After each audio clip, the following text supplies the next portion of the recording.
জয় শ্রী হরি শ্রী বিষ্ণু নারায়ণ। আজ কালী পুজো। আজ আপনারা এই কথাগুলো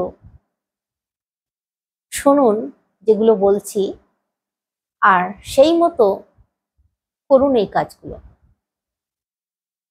অমাবস্যা পেয়ে যাওয়ার পর এই কাজগুলো করুন। সন্ধ্যার সময়তেও করতে পারেন।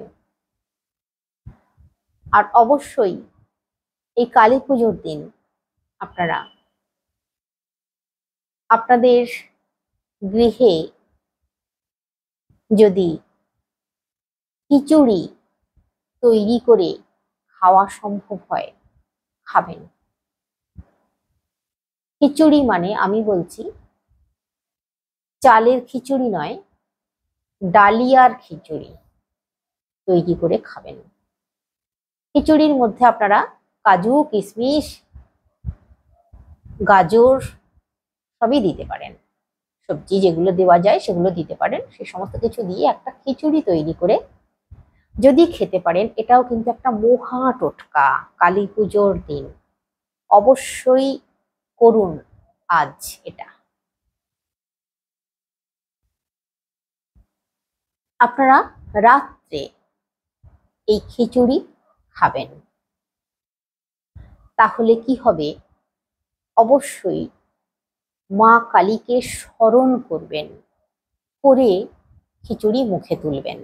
যখন খেতে বসবেন তখন মাকে স্মরণ করবেন, করে খিচুড়ি মুখে তুলবেন। আমি বিশেষ করে প্রত্যেকের জন্যই বলছি, কারণ আজকাল আমাদের আশেপাশে বা আমাদের এমনকি অনেক সময় আত্মীয় স্বজনরাও যদি আপনার উন্নতি দেখে, তাহলে তারা একটু ভেতরে ভেতরে মর্বিত হয়।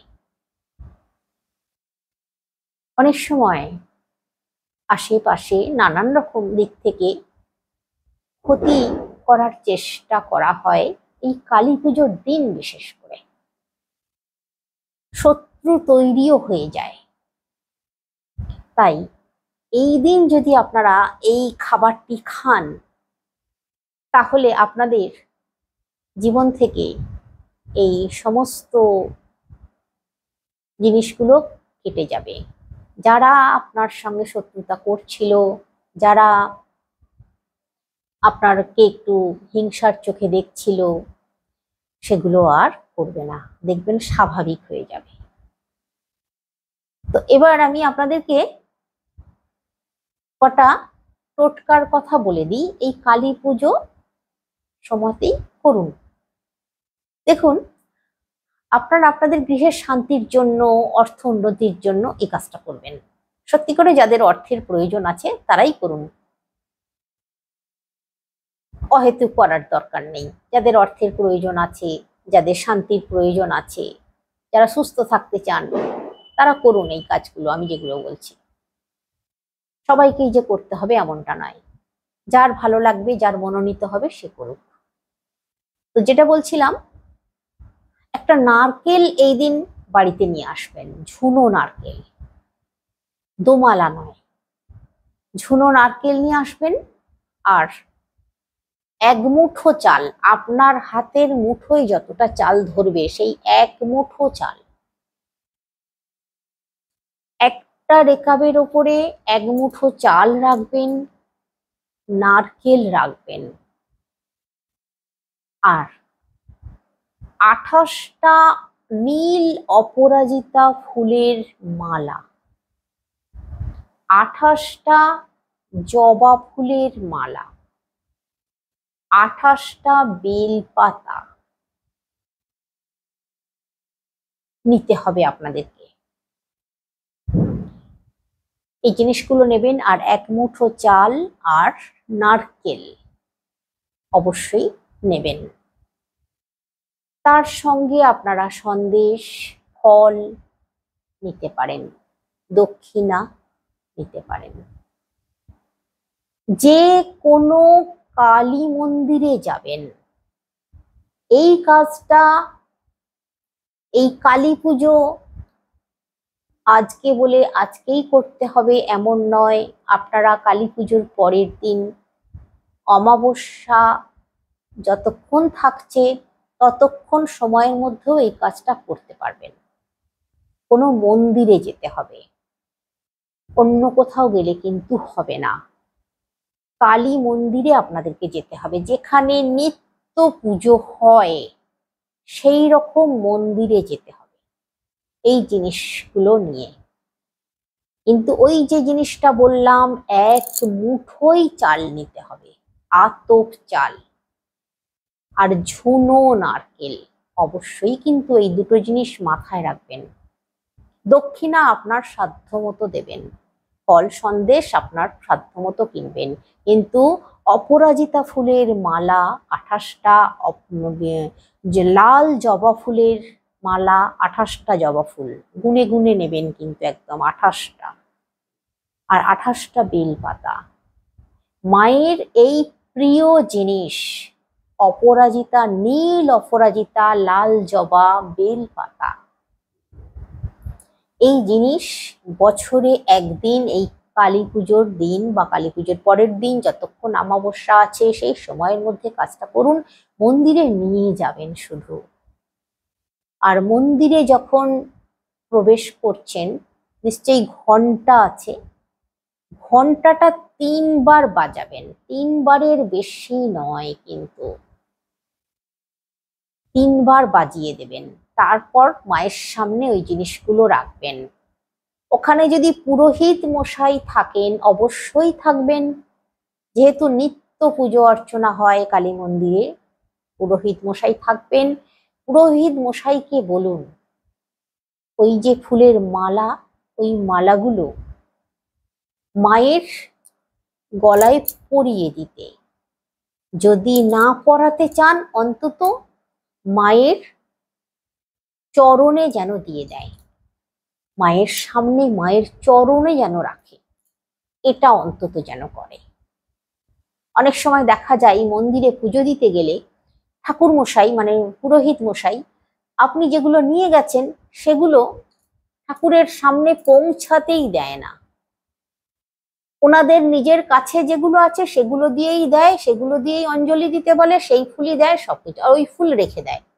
ওই ফুল বা মালা নিয়ে গেছেন দিতেই চায় না। অনেক সময় একটু অসহযোগিতা করে আমি জানি, কিন্তু এটা এক্ষেত্রে কিন্তু করলে হবে না। আপনাদেরকে বলতে হবে যে দেখুন আমি দক্ষিণা দিচ্ছি, আপনারা আপনি এই কাজটা করে দিন, এই কাজটা করুন, মাকে অর্পণ করুন, মাকে দিন, বলবেন, জোরের সঙ্গে বলবেন। ওইগুলো দেবেন। বেলপাতা মায়ের চরণে যেন দেয়, 28টাই বেলপাতা নিয়ে যাবেন, মায়ের চরণে দিতে হবে এই 3 রকম জিনিস। আর ওই যে ফল নিয়ে গেছেন একটা ফল মায়ের চরণে দিয়ে দেবেন। আর নারকেল, আতপ চাল নিয়ে গেছেন মন্দিরে রেখে দিয়ে আসবেন, ওগুলো আর বাড়িতে নিয়ে আসবেন না। ওইখানে পুজো হয়ে গেল, রেখে দিয়ে চলে আসবেন। ফল সন্দেশ আপনি নিয়ে আসতে পারেন।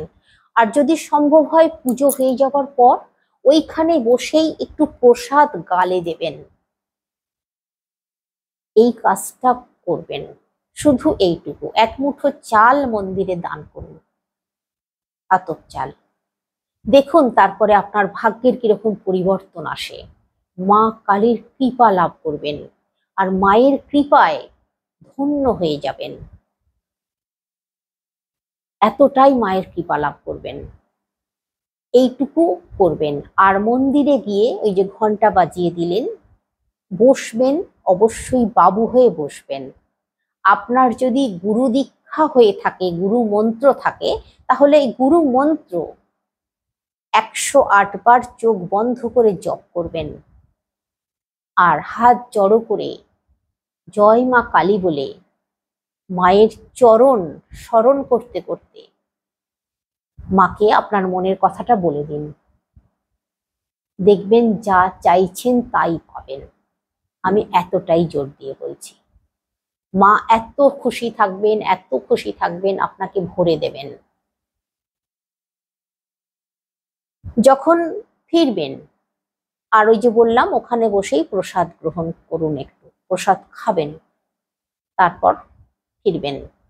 ফেরার সময় কিন্তু আর ঘন্টা বাজাবেন না, ভুলেও ঘন্টায় আর হাত দেবেন না, যেন প্রণাম করে বাড়ি চলে আসুন। এই ক্ষেত্রে একটা ছোট্ট টোটকা বলে দিই আপনাদেরকে।